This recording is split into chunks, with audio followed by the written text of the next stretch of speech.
Buah-buah permenungan Minggu Biasa ke-18 tahun B. Bacaan pertama dari Kitab Keluaran bab 16 ayat 2 sampai 4, ayat 12 sampai 15. Bacaan kedua surat Rasul Paulus kepada umat di Efesus bab 4 ayat 17 dilanjutkan ayat 20 sampai 24. Injil diambil dari Injil Yohanes bab 6 ayat 24 sampai 35. Bacaan pertama menggambarkan perilaku bangsa Israel yang sulit percaya akan Allah. Kelaparan mereka membuat mereka ragu dan bersungguh-sungguh kepada Allah. Kegelisahan bangsa Israel dijawab dan diatasi oleh Allah. Permohonan mereka dikabulkan, namun bangsa Israel tetap kurang percaya kepada Allah. Allah selalu merespon permohonan umatnya. Umat diharapkan menunjukkan keyakinan dan iman yang teguh akan Allahnya. Manusia hendaknya hidupnya semakin percaya akan Allah. Orang yang mengenal Kristus hendaknya hidup dalam kebenaran dan kekudusan yang sesungguhnya, kata Rasul Paulus dalam bacaan kedua. Orang yang mengenal Kristus diharapkan hidup dalam manusia baru, yakni manusia yang hidup sesuai dengan kebenaran yang Kristus ajarkan dan hidup dalam kekudusan berdasarkan Roh. Dalam hal inilah dibutuhkan sebuah pertobatan, seperti Paulus sudah lebih dahulu menjalankan proses pertobatan itu. Kebiasaan lama, hidup kegelapan perlu ditinggalkan dan diharapkan berani masuk pada kehidupan baru. Injil pada hari ini menggambarkan bagaimana reaksi orang banyak terhadap Yesus setelah diberi makan sampai kenyang.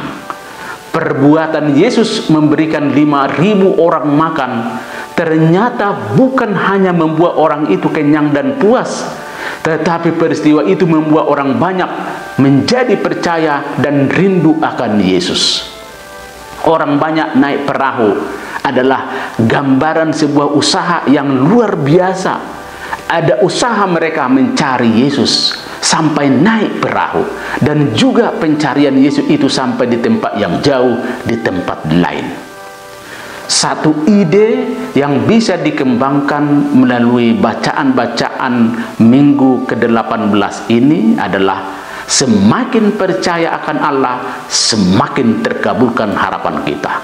Cerita Injil ini adalah cerita hidup kita bersama dengan Yesus. Sebagai umat beriman yang sudah dipermandikan, yang sudah merasakan anugerah Tuhan terhadap kita, kita perlu memastikan bahwa Tuhan itu adalah roti hidup yang kekal bagi kita.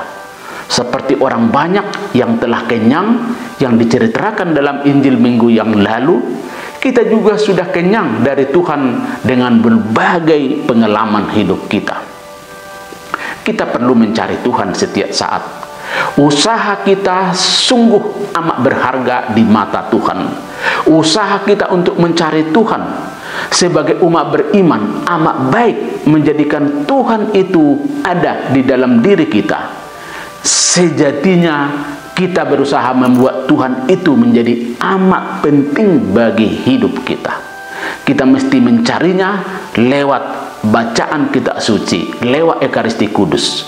Kita harus sadar dan rela menyediakan waktu juga untuk mendengarkan sabda Allah yang selalu menyapa kita dalam hidup sehari-hari.